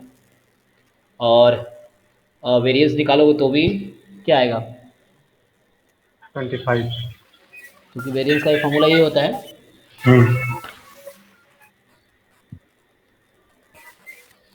कोवेलेंस टर्म 0 है, वो नेगेटिव भी रहेगा तो भी। ठीक है ना, तो कोवेरिएंस तो 0 ही है, तो नेगेटिव टर्म कोई दिक्कत है नहीं। फिर भी सेम ही डिस्ट्रीब्यूशन है, मतलब x प्लस माइनस वाई दोनों का सेम डिस्ट्रीब्यूशन ही आएगा, क्योंकि इंडिपेंडेंट है ना। इंडिपेंडेंट नहीं होता तो थोड़ा प्रॉब्लम होता। अच्छा, ये तो तब है जब तुमने पहले ही अज्यूम कर लिया, मतलब तुम्हें पहले से ही पता है कि सम नॉर्मल ही होगा। और मतलब क्वेश्चन ये कैसे पता चला मुझे कि x नॉर्मल है y नॉर्मल है तो सम नॉर्मल ही होगा, मतलब हमने तो मीन और वेरिएंस खाली निकाले, तो हमें कैसे पता वो नॉर्मल ही है, कुछ और भी तो हो सकता था। तो ये हमें पहले से पता है, लेकिन तुम इसको प्रूव कर सकते हो। मैं क्या बोलना चाह रहा हूँ, एक थ्योरम लिख रहा हूँ, देखो। सो थ्योरम है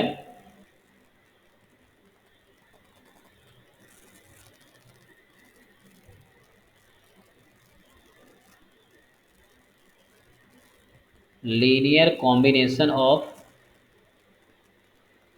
to normal random variable, two independent, है ना, इंडिपेंडेंट नॉर्मल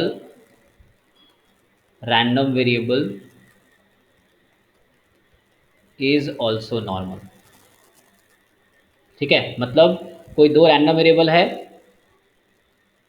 वो भी नॉर्मल है दोनों और इंडिपेंडेंट है, तो उसका जो लीनियर कॉम्बिनेशन होगा वो भी नॉर्मल ही होगा। मतलब अगर मैं मैथमेटिकली लिखूं तो like x is normal mu sigma square, so mu one sigma one square ले लो। y is normal mu two sigma two square. Then linear combination मतलब हो गया A x plus B Y, this will have distribution, तो इसका mean निकालोगे तो A mu one plus B mu two, यही होगा ना। और इसका वेरिएंस यस निकालोगे सर। तो क्या होगा, A square sigma one square plus B square sigma two square, independent है तो कोवेरिएंस 0 है, दिस। तो ये इसका मतलब था, ऊपर जो रिजल्ट हमने वर्ड में लिखा है इसका मतलब ये है कि x is normal y is normal, both are independent, then linear combination will also have a normal distribution with mean this and variance this। इसको प्रूफ कैसे करेंगे, तो प्रूफ करने के लिए ये तुम्हारा MGF हेल्प करेगा। MGF additive property of MGF। तो इसको हम जैसे अभी जो पिछला रिजल्ट मैंने लिखा है उसको यूज़ करूँगा, ये वाला थ्योरम हमें हेल्प करेगा, है ना। तो simply you can use the MGF। तो बताओ एक्स अगर नॉर्मल म्यू वन और सिग्मा वन स्क्वायर है तो इसका MGF क्या होता है, what is MGF of this, T1 का टर्म में बताओ। फिर तो म्यू म्यू T1 T2 तो केवल एक का निकालना है, mu T mu T plus T square sigma plus square 2, half sigma square T T square square. Sigma square by 2। हाँ, मतलब वही half T square sigma square T square. तो ये नॉर्मल का MGF होता है, तुमको याद होगा। तो मैं T1 का टर्म अगर लिख रहा हूँ मान लो, चलो T1 का टर्म लिख देते हैं, और दूसरे वाले का MGF लिखोगे, मतलब ये x का था, y का बात कर रहा हूँ, तो चलो मैं T2 का टर्म में लिख देता हूँ। सो ई रेस्ट टू पावर, यहाँ म्यू वन है, यहाँ सिग्मा वन स्क्वायर है, ठीक है, म्यू टू T2, है ना, किसका अनम्यूटेड है भाई, half sigma two square T2 square, ठीक है। ओके, अब क्या है, ए एक्स प्लस बी वाई का MGF फाइंड करते हैं, ठीक है। सो लेट्स फाइंड, मैं प्रूफ करना चाह रहा हूँ इसका ना, तो ठीक है, जगह पे T1 है ना, तो क्या होगा, MGF of A x plus B Y, इसका नोटेशन मैं ऐसे लिख देता हूँ, M A x plus B Y in terms of T. So इसका हमने अभी प्रूफ किया है, मतलब इसको हमने लिखा था और इंडिपेंडेंट दे रखा है हमने। सो उस केस में ये था कि एम एक्स ऑफ, है ना, A T and M Y of P T, इस तरह से लिखा था। Yes sir. अब इसको यूज़ करो, so in place of T1 you can write A T, ठीक है।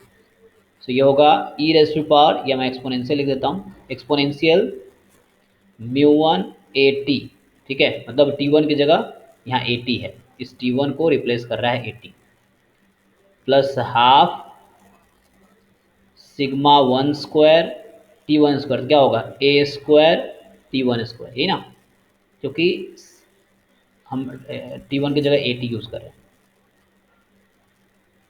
तब 80 T1 नहीं आएगा। तो ये हो गया पहला टर्म इनटू एक्सपोनेंशियल ऑफ, है ना, एक्सपोनेंशियल है ई रेज़ टू पावर, तो एक्सपोनेंशियल ऑफ μ2 और T2 की जगह यूज़ करोगे तुम BT, दिस BT प्लस ऐसे होगा half, yes sir, so half sigma 2 square और T2 की जगह है BT, यहाँ पे बी तो स्क्वायर, BT यूज़ करो, बी स्क्वायर T2। सो B स्क्वायर T स्क्वायर।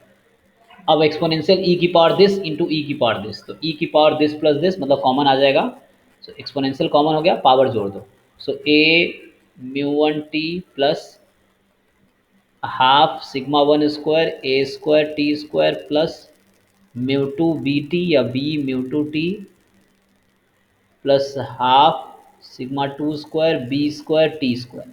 अब उसको स्टैंडर्ड फॉर्म में लिखने की कोशिश करो जैसे हम लोग नॉर्मल का लिखते हैं, सो ई की पावर यहाँ आ जाओ, है ना, सो इसमें टी कॉमन ले लो, तो a μ1 plus b μ2 into T plus half, T square, है ना, टी स्क्वायर तो बाहर रहेगा, तो इसमें क्या बचेगा, टी स्क्वायर के अलावा क्या बचेगा, ए तो स्क्वायर सिग्मा 1 स्क्वायर, है ना, तो ये होगा a square sigma 1 sigma square plus b square sigma 2 square, ठीक है, इस तरह से है। तो अब इससे क्या मिला मुझे, देखो ढंग से, सो एक्सपोनेंशियल, मान लो मैं नया बोलता हूँ, ये मीन है और ये तुम्हारा क्या है ना, ये था mu T plus half variance, sigma square T square, so इसका मतलब इससे ये पता चल गया, okay, so A x plus B Y what we were finding the M G F, है ना, of this, so A x plus B Y gives us it is a normal, तो ये जो है एम जी एफ गारंटी कर रहा है कि वो नॉर्मल ही आएगा, है ना, एम जी एफ बता रहा है कि A x plus B Y normal ही होगा, एंड इसका मीन जो है वो a μ1 प्लस b μ2 होगा, और वेरिएंस जो होगा a square sigma 1 square plus b square sigma 2 square होगा, है ना, और this you can see easily, बस गारंटी ये था कि कैसे पता चलेगा नॉर्मल है, ये तो तुम इजीली तुम निकाल सकते हो मीन, है ना, a x plus B Y का वेरियंस निकाल सकते हो फॉर्मूला से, but how do you know that is normal, तो एम जी एफ इसमें हेल्प करता है कि इसका जो एम जी एफ है वो नॉर्मल के फॉर्म पे है ना, तो एम जी एफ यूनिक होता है किसी डिस्ट्रीब्यूशन का अगर एग्जिस्ट करता है तो इसीलिए, सो ये प्रूफ हो गया इसका, इस थ्योरम का, है ना, कि linear combination of any two normal random variable, है ना, that are independent is also normal. Okay, तो अभी उसी लॉजिक से अगर इस वाले नीचे वाले रिजल्ट को मैं यूज़ कर लूँ तो अब उसी लॉजिक से हमें डायरेक्टली बोल दिया ये चीज़, तो x plus y x minus Y, है ना, इस तरह से तुम यहाँ बोल सकते हो ए एक्स प्लस बी वाई के बारे में भी, so that will also be normal, है ना, a इंटू 2 मतलब 2a प्लस बी इंटू 0, इस तरह हो जाएगा, a स्क्वायर, है ना, तो 9a स्क्वायर 16b स्क्वायर, इस तरह से in general you can right.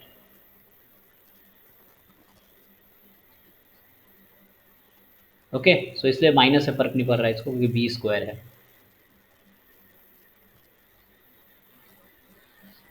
सो इसमें किसी को डाउट हो बताना, ठीक है, तो हमने क्या कहा है कि A x plus B Y का एम जी एफ कैसे निकालेंगे।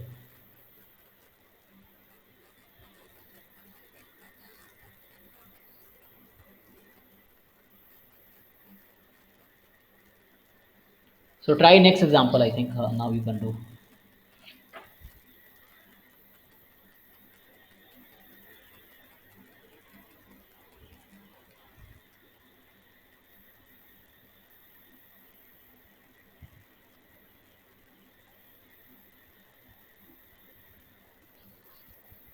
Okay, so एक और एग्जाम्पल देखो,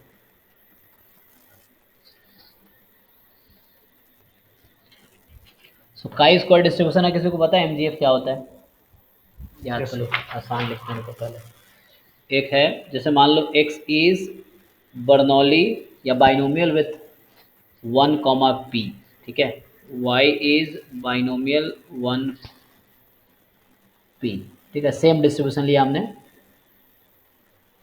मतलब IID हो गया ना, तो x Y are I I D, independent भी देता हूँ, so they are independent, so they have the same distribution and they are independent, like you can say है ना, x is iid to y and both have the distribution this.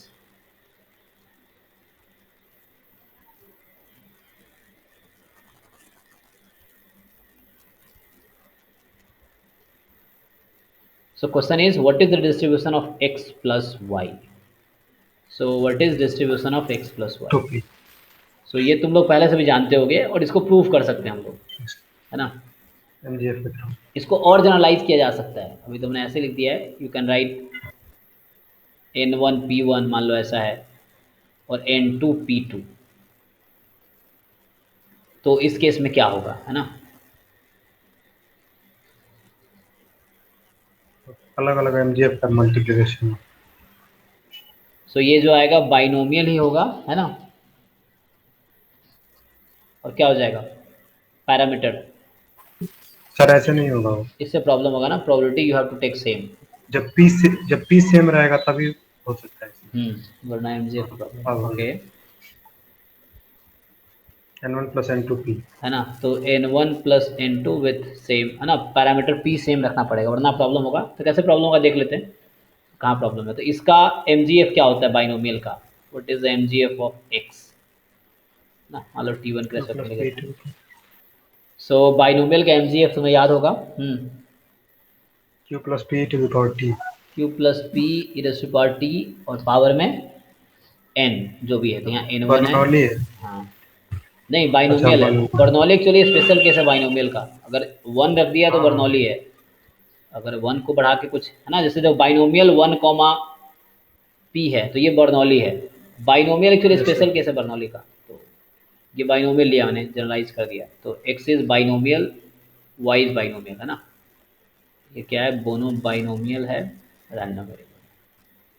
और अभी IID भी नहीं रहा क्योंकि हमने एन चेंज कर दिया है, तो बस इंडिपेंडेंट है, both are binomial, x Y are both binomial, ठीक है। तो एक्स वाई दोनों बाइनोमियल है। So what is MGF of y, इसका भी होगा q plus p e raise to power t, यहाँ t1 t2 ले लो, और इसका जो पावर होगा वो क्या होगा, n2 होगा, है ना। यहाँ p1 p2 करने से ही प्रॉब्लम आएगी, यहाँ p1 हो जाएगा, p2 हो जाएगा, q1 q2 हो जाएगा, then you can not multiply to get one form like this. So इसमें क्या होगा, सो हमारे पास फॉर्मूला था mgf of two independent random variable x, है ना, y। So mgf of x plus y is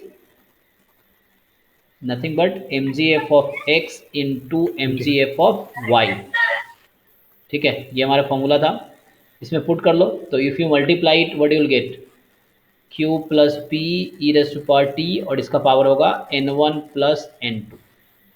तो इसे क्या मिला हमें, इसे ये पता चला, okay x plus y is also going to be binomial with parameter n1 plus n2 and this is same p। तो ये mgf तुम्हें याद रखना पड़ेगा ना। तो ये बता रहा है कि ये स्टैंडर्ड फॉर्म है बाइनोमियल का, तो ये बता रहा है कि बाइनोमियल ही होगा x प्लस वाई।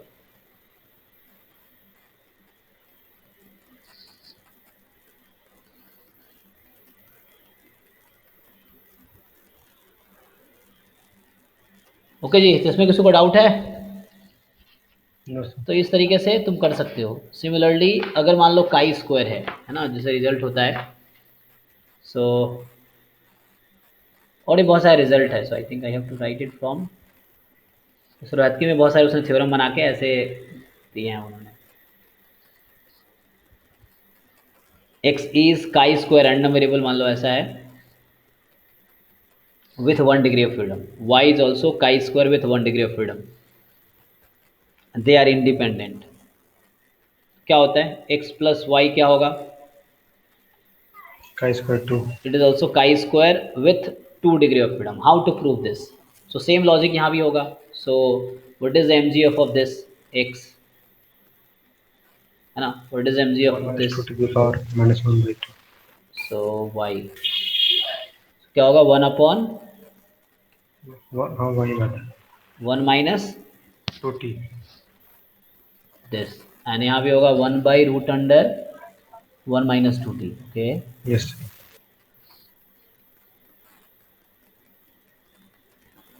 अब जैसे हमारे पास x प्लस वाई है, फिर से इंडिपेंडेंट दिया हमने, so X Y are independent, so you can write M G F of X plus Y as M G F of X into M G F of Y.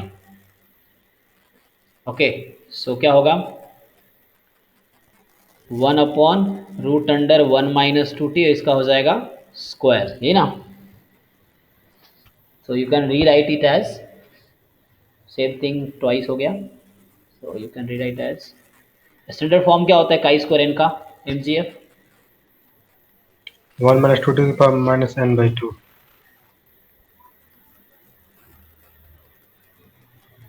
This. Yes, root में। तो मतलब ये तो n/2 ऐसे कर सकते हो, या यस। है ना। तो इसको तुम्हें लिखना है, स्क्वायर करोगे तो सिर्फ ऐसा आ गया है ना। तो इसको लिखने के लिए तुम्हें ये हो गया ना स्क्वायरिंग करने के बाद। अब इसको स्टैंडर्ड फॉर्म लाने के लिए कितना है 2/2, तो वो जो n/2 होता है 1 माइनस 2t की पावर n/2, तो उस n की जगह मेरे पास अभी क्या है 2 है, क्या। जैसे यहाँ था 1/2 है ना, यहाँ तुम ऐसा लिख सकते थे कि 1/1 माइनस 2t की पावर 1/2 है ना, वही रूट लिख दिया था मैंने, 1 माइनस 2t की पावर 1/2। सो यहाँ n 1 है ना, और यहाँ पे क्या आ गया n के प्लेस पे 2 आ गया। इसका मतलब ये पता चला कि x plus y is also chi square random variable with 2 degree of freedom.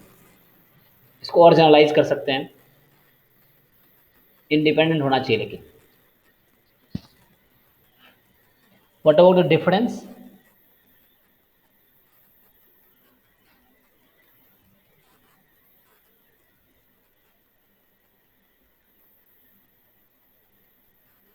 Chi square नहीं फॉलो करता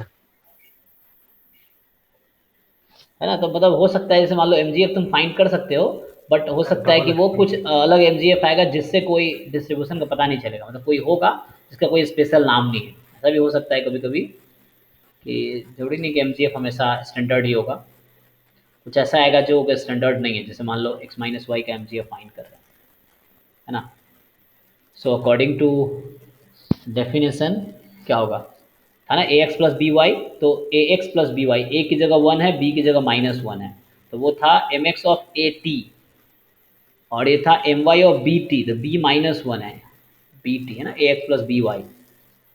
सो इस तरह से अब इसका लिखोगे तो ये था 1/√1 माइनस 2t, और ये t की जगह माइनस लिखना है तुम्हें, सो 1 माइनस 2 इंटू माइनस टी।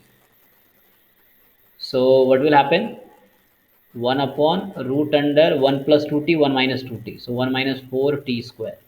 अब इस एम को पहचानना पड़ेगा तुम्हें किस डिस्ट्रीब्यूशन का एम है, क्योंकि ये स्टैंडर्ड फॉर्म पे तो आया नहीं इस तरह का, तो हम बोलते हैं काई स्क्वायर है ना। So this is not of the form, this is not of the form 1 minus 2t raise to power n/2, इस तरह के फॉर्म का है नहीं। इसका मतलब है कि x minus y follow some distribution है ना, विच वी डोंट नो, और they have any unknown name or they don't have any name, है ना। so is not chi-square, you can say for sure इस तरीके से।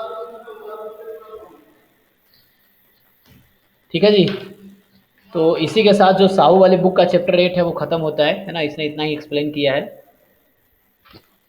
और आप लोगों का काम होगा चैप्टर 8 का एक्सरसाइज करना। चैप्टर 8 में टोटल 21 क्वेश्चन है। सो नेक्स्ट क्लास के लिए जी सर ये काई स्क्वायर का नेगेशन प्रॉपर्टी फॉलो करता है सर, कंडीशन वहां पे होता है कि n1 ग्रेटर देन n2 होना चाहिए। मतलब सर एक बुक है सर बी एल अग्रवाल का प्रोग्राम स्टैटिस्टिक्स, हाँ हाँ। उस बुक में सर इसका ऐसा लिखा हुआ है कि सर वो काई स्क्वायर नेगेशन फॉलो करता है, मतलब ओनली केवल काई स्क्वायर ऐसा डिस्ट्रीब्यूशन है जो नेगेशन फॉलो करता है उसका एमजीएफ। तो वो फॉलो जैसे प्लस होता है तो n1 प्लस n2 होता है, यहाँ पे n1 माइनस n2 होगा, तो n1 का जो डिग्री ऑफ फ्रीडम होगा वो n2 से मतलब n1 बड़ा होगा n2 से। ओके, तो यहाँ पे तो इक्वल है ये ना, दिया हुआ है सर तो यहाँ पे तो इक्वल है, Yes. क्योंकि यहाँ पे तो 1 1 हो गया, x का 1 है, y का भी 1 है। यहाँ पे नहीं होगा सर। हाँ कि हाँ 1 1 है, दोनों इक्वल है। ठीक है, हाँ सही बताया तुम। तो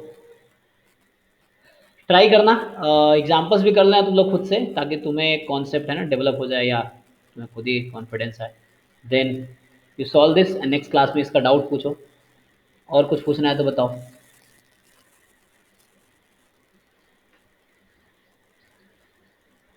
ठीक है ना। तो हमारा क्लास 15 मिनट बाद स्टार्ट होता है, 15 मिनट पहले ख़त्म हो जाता है। ओके, कोई बात नहीं, स्लो स्लो करो, है ना। तो अभी 8 चैप्टर किए हैं, इसमें अपना डिवीज़न करते रहना। तब कॉन्सेप्ट देखो, थ्योरम, एग्जाम्पल, एक्सरसाइज, फिर प्रीवियस ईयर क्वेश्चन भी करते रहो। तुम लोग करते ही हो, मतलब जैम का साथ में गेट का भी कर लेना, उससे तुम्हारा लेवल अच्छा हो जाएगा। मतलब गेट एमएस लेवल का एग्जाम है, तो जो सिलेबस में नहीं है उसको इग्नोर करना, जो जैम के सिलेबस में उन्हीं क्वेश्चन होता था। सर जी, काई स्क्वायर एडिटिव प्रॉपर्टी नहीं फॉलो करता है। का स्क्वायर करता है ना, मतलब एक्स वाई के टर्म में अगर तुम लीनियर कॉम्बिनेशन लोगे तो क्या होगा, और उसका देखो तो मतलब सम के टर्म में तो करता है, लाइक समेशन करेगा, और लीनियर कॉम्बिनेशन में प्रॉब्लम होगी ना। सर तो लीनियर कॉम्बिनेशन भी तो वही ना हुआ, मतलब सम ऑफ जितना टर्म बोलेगा। नहीं नहीं, लीनियर कॉम्बिनेशन मतलब हुआ 2x + 3y, ऐसा मान कांस्टेंट लो। आगे लगा हाँ, मतलब होता है। कांस्टेंट कोफिशिएंट भी मल्टी, कुछ। हाँ होगा। अगर 1 है तो कोई प्रॉब्लम नहीं है इसमें, अगर 1 के अलग कोई कांस्टेंट है फिर प्रॉब्लम होगा। तो सर ऐसे अगर 1 रहेगा तो पैरामीटर ऐड हो जाएगा सबका। हाँ अगर 2 हाँ, है तो हो जाएगा। हाँ वो तो पता ही है तुम्हें। मतलब ठीक है। ये तो सबको पता ही है कि लाइक इस तरह से है। जैसे जैसे अभी मैं लिखा, इसको एक्सटेंड कर सकते हैं ना। जैसे मान लो ऐसा है कि जैसे बाइनोमियल का भी ऐसे ही है, सपोज जैसे ही लिखता हूँ मैं, अगर रिजल्ट जैसे है कि एक्स आई आर बाइनोमियल या Bernoulli 1p and they all are independent, या आई आई डी लिख लो यहीं पे, I I D, then summation X I follows binomial with parameter N P, और 1 1 1 ऐड हो जाता है N time, I from 1 to n, है ना, x1 + x2 up to xn। Same thing holds for chi square में क्या है, xi is chi square with 1 degree of freedom. लिखता हूँ 1, इधर लिख लो 1, है ना, 1 degree of freedom. So they and they are I I D. So in that case summation xi I from 1 to n, this has distribution chi square with n degree of freedom,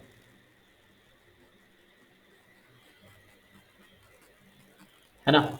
सो ये थोड़ा use sir होगा। तो ऐसे देखा जाए तो binomial भी नहीं फॉलो करेगा हमारा लीनियर कॉम्बिनेशन। कोई ज़रूरी नहीं, हाँ उसमें भी प्रॉब्लम होगा, क्योंकि तुम एम से देख सकते हो ना सिंपली। अगर जैसे x की जगह 2x आ गया तो यहाँ प्रॉब्लम होगा। जैसे t की जगह क्या आ जाएगा, मतलब मान लो x + 2y हो गया, तो यहाँ फिर 2t हो जाएगा, 2t होगा, फिर यहाँ पे अंदर तुम्हारा पैरामीटर चेंज हो जाएगा। तो जो एम आएगा वो स्टैंडर्ड फॉर्म में नहीं आएगा उसका स्क्वायर के। डिफरेंट होगा। हाँ डिफरेंट मतलब होगा, जिससे तुम, बाइनोमियल से डिफरेंट होगा। हाँ जिससे तुम गेस जैसे नहीं कि कर पाओगे कि एग्जैक्ट डिस्ट्रीब्यूशन क्या है, क्योंकि कोई स्टैंडर्ड नहीं आएगा।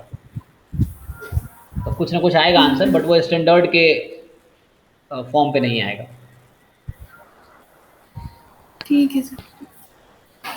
ओके, तो ठीक है, आप लोग चैप्टर 8 सब लोग ट्राई कीजिएगा, नेक्स्ट क्लास तक चैप्टर 8 फिनिश कीजिए, एंड उसके बाद डाउट करके फिर 9 स्टार्ट करेंगे। तो हमें 19 तक जाना है, तो जब तक शशि सर स्टार्ट करेंगे मुझे लगता है कि कम से कम 10-12 चैप्टर तो हो ही जाएगा, क्योंकि एक क्लास एक चैप्टर है मुश्किल है 3-4 क्लास हम लोग को लगता है मुश्किल से। तो एक वीक में 2 चैप्टर आराम से हो सकता है ना। तो अभी 8 हो गया है, 10 आराम से जब तक क्लास स्टार्ट होगा उनका तब तक 12 तो हो ही जाएगा, है ना। 19 चैप्टर टोटल करने हैं, टोटल सिलेबस के लिए जो एमएस का सिलेबस है उसमें 19 तक है। ठीक है फिर चलो, आज के लिए इतना ही रखते हैं। Good night. Good night. Good night sir.